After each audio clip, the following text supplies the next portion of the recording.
Hello, it's Victoria from Coastal Themes, and I am super excited to be giving you a tutorial on how you can take a Framer theme, pop it into Framer, and make it look completely like your own. So I'm going to be showing you through the Framer Marketplace. I'm also going to show you our Coastal themes, which are our very own themes. We have Framer, Ghost, and Webflow themes. And I'm going to show you how you can take one of these themes, get it into Framer and make it look like your own. It will look like you've built it from scratch. So starting with Coastal Themes, you can visit coastalthemes.com to view our Framer templates, and we have tons of premium themes which are super easy to use with loads of reusable components, and that is just the building block and the starting point of how you can start customizing your theme and make it look completely like your own, like you've built it from scratch. So to start with, you're going to want to find a theme that resonates with you and probably also resonates with what you're building it for. You can see here we have themes for a range of uses like interior design studios, SaaS products, portfolios, and so on. The list goes on, and kind of aligning on the use of your theme is a great place to start. So take a look through what there is, and also take a look through the Framer Marketplace. There might be a theme in here that speaks to you as well. So I have chosen one of our themes called Verudo. This is a $79 theme. You get this theme, it's fully responsive, and you get a home page, about us page, blog listing, blog details, project pages. So that's perfect if you have a kind of interior design studio, if you have anything you need to show projects for, even portfolios, project detail page, contact, 404, and then your policy pages. Let's jump in and see how we can customize this. I'm going to take you through some of the basics to customizing to make sure that you're making it your own, making it look like you've built it from scratch. So starting with the basics, you want to take a look at your assets panel, and in here you can see there's going to be styles. So we have text styles, which are your headings, your body. You have link styles, we have colors, and then we have CMS, and we're just going to look at colors and the text styles for now. So this is kind of one of the main things you're going to want to start changing when you come in and apply your branding. So if you have brand guidelines, that's a great start. If you don't, you want to kind of choose the font that speaks to you, that portrays your brand, your personal brand, or your actual business's brand the best it possibly can. So making sure that you come into each of your heading styles and change the font. So I think I want a more formal approach, and so I'm going to change my font to Inter, and then I'm going to go back and I'm going to make sure that everything's going to fit a little bit better. You can start playing with the size of the font across different breakpoints, the letter spacing, the line spacing, and just kind of go from there. And make sure you look at the breakpoints. This is where I'm toggling the size of the fonts. So you can see if I look at this again, if I look at extra small, that will be my mobile screen, and I want that to be 56, for example. And then you can go through every different text style. So this is heading 2 now, and you can see that will change.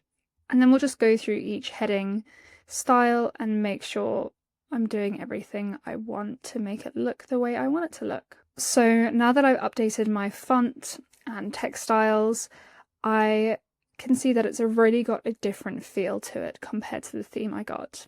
So the next obvious thing to do is your colors. So we have this dark green. My brand isn't quite dark green, so I'm going to make this on brand, and I'm doing a dark blue and a lime green.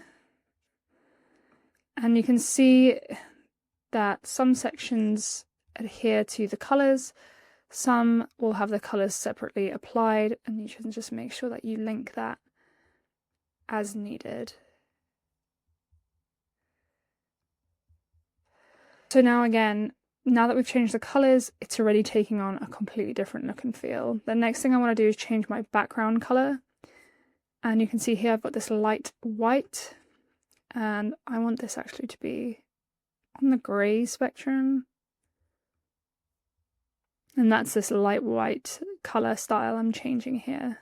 If your theme comes with light mode or dark mode, you will need to change the colours here. So this is controlling light mode and this will be controlling dark mode. So that's kind of your basics, your colours, your link styles, your text styles. So the next most obvious thing to look at is your logo and your branding. I've got this logo in here, which has been dropped into the header asset, and I can delete that and add my own. I'm going to leave it for now just because I don't have a logo to put in there, but you would replace your logo here. But luckily this is an SVG, so I can just adjust the colors. And then jumping back into the assets panel, you can see here under components and in the project file, we have all the assets across the website. So this is things like buttons, like project cards, like menu items, the footer, and so on, so many things. And by starting to edit these things and edit their layouts, you can start to really make the theme look more handcrafted by yourself. So even looking at things like these pills, if I don't want a rounded edge direction, I can change the border radius of things to give me a more sharp approach. So I can change this border radius to be 0, and you can see it's already just changing the visual language of the whole design. And working in components is super helpful because when you change on one, on the default, it will change across all the others, so you don't have to worry about having to change it in many different places. And then when you come back to the home page or wherever the component is applied, you'll be able to see that the style is now rolled out across your site. So I'm going to do a really obvious one and change the button and make this border radius 0 and sharp edges. So you can see now they're full rectangles, and that's rolled out across the site. So aside from the visual language, the next most obvious step is to make sure that you're changing the copy and put your own flair on things. And we have AI, which is a great tool, and that can help you produce copy quicker, and then you can customize it over time and edit it over time. So starting with my hero text, my business isn't an interior design business, it might be a web design business. So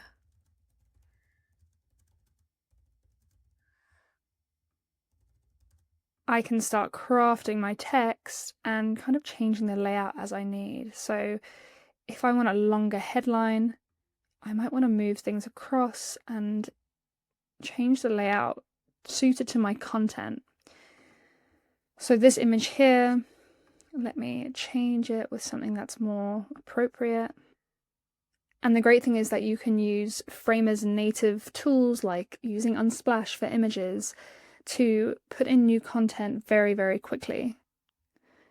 And if you want to save something and use it later, you can always right-click and create a component, and then you will get the full responsive component saved into your Assets tab. So now I've just created About Us as a component, and so if I want to delete it for now, I can always add it back later.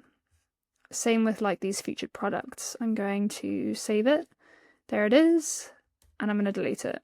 And then I can create a kind of shorter landing page, and that suits me. So I recommend going through all the pages, deciding what you like and what you don't like, deleting what you don't need and what you don't like, saving what you do want for later maybe, and changing all the text and all the CTA copy and pretty much everything until all the copy, all the colours, all the images are all looking like your own. And then, like I showed you with this hero section, adjusting the layout to suit the content. So if you had a horizontal image, you might decide you want a half hero section image rather than a small portion on the right hand side like it is now. When we look at the header and the footer, let's jump to the footer. You can see this is a kind of a mega footer with a CTA. I actually don't think I want this section, so I'm going to delete it, and that leaves me with a pretty standard footer. And then you can start doing things that just bring creativity back. So this is my logo, and at the moment it is sitting in line, and I want to make it absolute, and that means I can drag it anywhere. And then I can hit K and I can start scaling this, and I can bring it over here. And then you might want to left align a few things, and you can start to see that you get to kind of bring your own touch to the theme when you start breaking the grid a little bit, because especially coastal themes, our themes, they're built according to the grid. They're really well built. They are incredibly stylistic and styled really well. But if you want to break the grid, that's a way to bring in your own style and make it look like you've done it yourself. I'm really liking the direction of my other breakpoints, and I can obviously refine this as I go, but that's just a way to kind of bring your own flair into things, as an example in the footer. When it comes to the header, this particular header has a kind of a burger menu which collapses and expands. So we have two states, we have closed and we have open.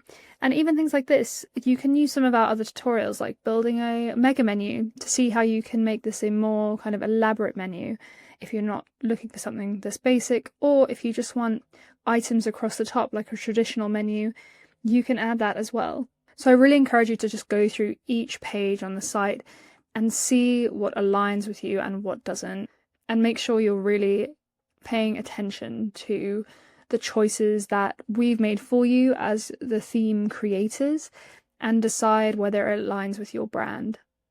Some other things you can do is add micro transitions. So we have a scroll in animation for this text here, but you can remove these, you can change the effect, you can make it longer, you can make it shorter, you can make it ease, so we can make it a really long animation. And that changes the whole communication of the site. So from that quick fade in to a slow fade in and move up. And so you can use effects to add scroll speeds, to add parallax, and all these fun kind of effects on Framer to further identify your brand and make the theme stand out. One of the final things I encourage you to do, and make sure you do before you put your site live, is to go to site settings, open your settings, make sure you're updating your site title to reflect your brand name and what your brand does, your site description, and then also building and designing your own favicon, social preview, and Apple Touch icon. And that would be the basics of how to start creating a site that looks like it's been built from scratch, when really you've just been using a template which you purchased from Coastal Themes or from the Framer marketplace. And there's nothing wrong with using themes to kind of get where you want. That's not cheating. It's just a great basis to start from. We give you all the assets, all the components, and you can click through all these components and start making them your own, whether that's removing the border radius, changing an image, changing the colors, and so on. You can do it all. If you have any questions or want us to show you one about other themes and how we can help you customize it further, then do drop a comment below, and I hope this was helpful. And I will see you in our next video. Bye!